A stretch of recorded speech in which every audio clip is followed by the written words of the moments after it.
Hello foodies, welcome to my channel. இன்றைக்கி 1 பாட் red kurma எப்படி பண்ணலான்றதை பார்க்கலாம். இதுக்கு ஒரு குக்கரில் ஒரு 4 ஸ்பூன் கிட்ட எண்ணெய் எடுத்துக்கோங்க. ஒரு பட்டை, ஒரு சின்ன பீஸ் பட்டை, ஒரு 2 ஏலக்காய், ஒரு 3-4 கிராம்பு, ஒரு சின்ன பீஸ் கல்பாசி, ஒரு பிரிஞ்சியல் ஆட் பண்ணிக்கோங்க. இதெல்லாம் பொரிஞ்சதுக்கப்புறமா ஒரே ஒரு வெங்காயம் கட் பண்ணி ஆட் பண்ணியிருக்கேன்.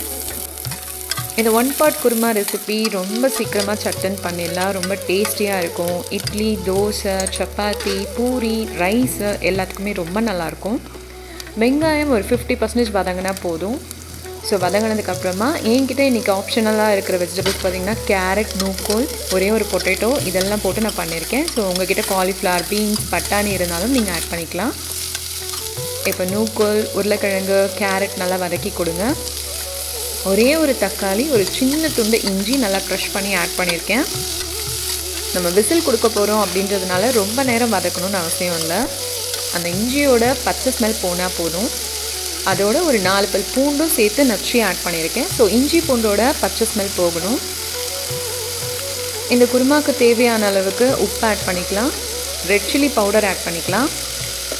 கொஞ்சம் போல் தனியாத்தூள், அதாவது 1 ஸ்பூன் தனி மிளகாத்தூள்னா 1/2 ஸ்பூன் தனியாத்தூள், கொஞ்சம் போல் மஞ்சத்தூள், பெருங்காயத்தூள் ஆட் பண்ணியிருக்கேன். நல்லா கலந்து விட்டுக்கலாம்.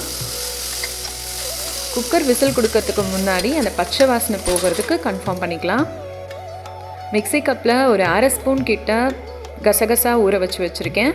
ஒரு 10 பீஸ் கிட்ட முந்திரி பருப்பும் ஊற வச்சாச்சு. இதோட தேங்காய் பத்தை சேர்த்து நல்லா பேஸ்ட்டாக அரைச்சி ஆட் பண்ணிக்கலாம். இந்த மசாலா பேஸ்ட்டோட ஒரு 1/2 ஸ்பூன் சோம்பு கூட ஆட் பண்ணிக்கோங்க. அரைச்ச பேஸ்ட்டை இந்த குருமாவோட கலந்து விட்டுக்கலாம். போதுமான அளவுக்கு தண்ணி செக் பண்ணிக்கோங்க. இந்த அளவுக்கு தண்ணி போதுமானதாக இருக்கும். கொதி வந்த பிறகு கொஞ்சமாக கருவேப்பிலை ஆட் பண்ணிவிட்டு ஒரு 2 விசில் போல் கொடுத்து எடுத்துடலாம். ஸோ ஒரு விசில் கொடுத்தோம் அப்படின்னா காய் கொஞ்சம் ரஃப்பாக இருக்க மாதிரி தெரியும். 2 விசில் கொடுத்தோம் அப்படின்னா ரொம்ப கரெக்டாக இருக்கும்.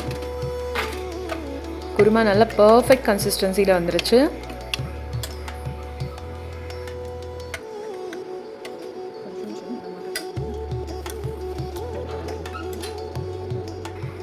ஸோ நான் கலந்து விட்டுக்கிறேன்.